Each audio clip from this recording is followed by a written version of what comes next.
Hello.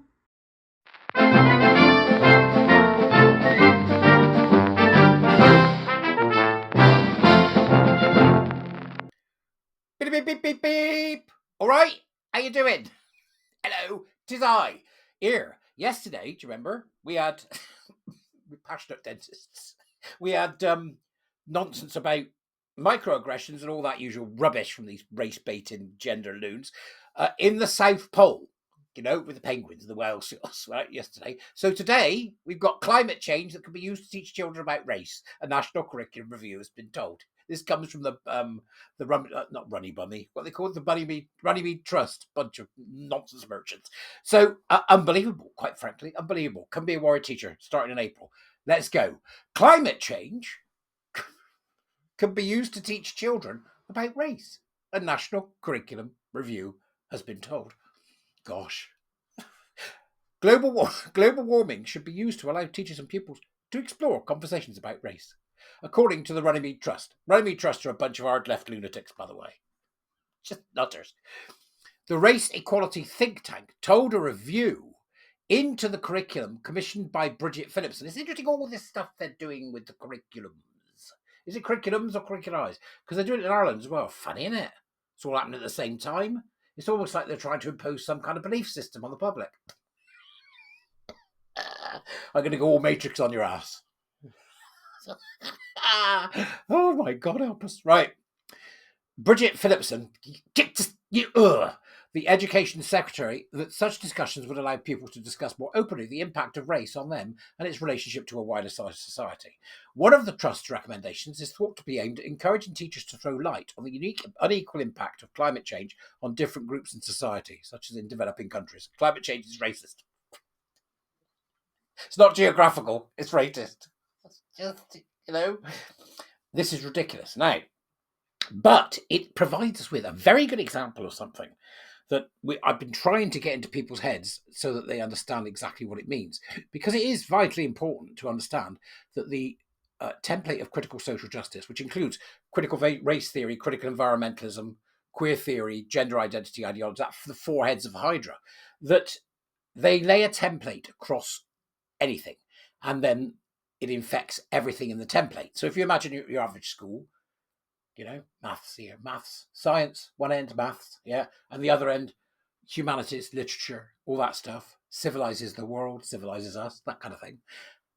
And then they put the template on top so that everything becomes about race, gender, being queer, microaggressions, being weak, all the stuff that they want to get involved in children's lives so they can bring about their essentially a communist utopia. Now, people go, it's not communist, because people who believe in communism always say that. They haven't done it right. I'd have got it right. Yeah, because, Stalin got it right. It's just mad. But that's what it is. It's equity. It's the hard left pushing their nonsense.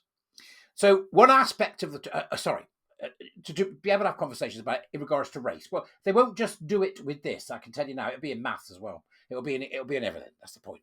Its recommendation states subjects such as English and history, as well as discussions of climate change in science, should offer students the opportunity to explore conversations surrounding race and its relationship to wider society, as opposed to stifling students and teachers in the expression of opinion surrounding these themes. As opposed to stifling students and teachers in the unbelievable. They are what they accuse us of being. They're the ones that silence people. They're the ones that are like the Stasi.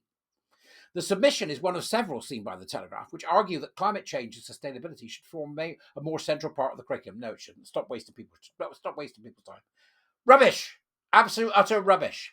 The National Climate Education Action Plan Group, does that really exist, has stated that teaching about climate change and the biodiversity crisis should be compulsory. These are doom merchants. If this was the past, they'd be the ones with the banner, wouldn't they? The end is nigh. They're just doom merchants. Stay away from kids, you miserablest bastards. Sorry. It should be across several subjects, including science, geography, and citizenship. So let's get the template across everything. Parents, wake up. I know I keep on about this, but how are we going to do it? What do I have to do? Hold meetings for parents so they can come along and listen to why it's wrong? Should I do that? Maybe I should. People don't like paying for it, though. See, and I can't do it without people paying for it because I can't keep out the lunatics. Maybe I will. Anyway, we'll see. You let me know. Do you think I should? Should I have a parents forum with Barry so that they can understand a bit about what the hell is going on, ask questions for an hour? Should I? You tell me. In its submission, the group hosted by Reading University stated, "What do these academics screw off? Climate change and the biodiversity crisis impact many areas of human society and the natural world. It is therefore right that these topics should be taught across the curriculum." No, because you don't want to teach about this from a scientific point of view. You want to teach about it from an ideological point of view. Here comes the template. We'll put it on top of your school. Now, I've already done one letter, which is designed to disrupt schools. I'm going to have a look at it, and it may need updating, and I'm going to change a few things, and then I'll put it back up again so parents have got it. So I went to see how many people had downloaded it. 12. What's the point? What's the point? What's the point if people just want to talk about it and they don't know anything about it? Really? You know? Something horrible in my mouth. To achieve this, we need a curriculum that offers an improved, broad and compulsory climate and sustainability education. There it is. Extreme critical environmentalism in the schools alongside race, gender. You know it'll all be there. Queer theory, how to lick a bum from 40 paces. It'll be all the usual rubbish, right? All the usual crap that they shove down the throats of children. I hate these people with a damned passion.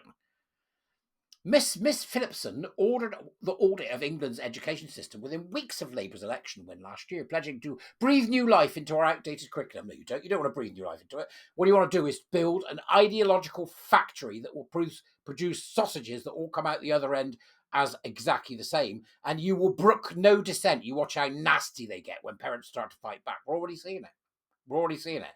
They'll exclude them. They won't let them see the materials. They'll make their life a misery. Some have banned parents from schools altogether for talking about it. This is an appalling imposition of utter nonsense on children. The review, which she promised would deliver a broader, richer, cutting-edge curriculum. For cutting edge, read critical theory. Cutting edge means critical theory. Is the first in more than a decade. The only thing that's changed in the last decade is that these lunatics have got power. The curriculum should be based on the classics. Responding to hundreds of submissions, its interim findings, published on Tuesday by Professor Becky Francis, designated global warming as a key area of improvement for teaching, saying that the review would examine adding scientific and cultural knowledge to the curriculum to meet the challenge of climate change. That's code for a Trojan horse for their filthy intersectional belief system. The interim findings also call for greater diversity, equality, and inclusion. Well, colour me surprised. There's the usual nonsense, okay? There's the usual nonsense. The only people that can stop this are parents, because the government aren't going to do it, the councils aren't going to do it, your local MP isn't going to do it. The only people who can stop this are parents. And the only way that parents stop this is to stop being so damned reasonable. You need to disrupt. You need to get together in parent groups and you need to disrupt. And by disrupt, I mean you need to write letters that will require them to justify their position at the absolute microscopic level. And then demand it. Parents should be getting together at every school and going, right, we need a minimum of 20 of us. Here's the letter. Go away and understand it. Write it in your own words, alter a few bits, whatever it may be. And then we all send the letter to the school and say we want a damn meeting. How else are you going to do it? How else are you going to save the kids? I honestly don't know of any other way at this point, unless we fart about the law, which can take forever. Meanwhile, your children in school having this crap rammed down their throat, and they will come back and they will turn against you, because that's what this is about.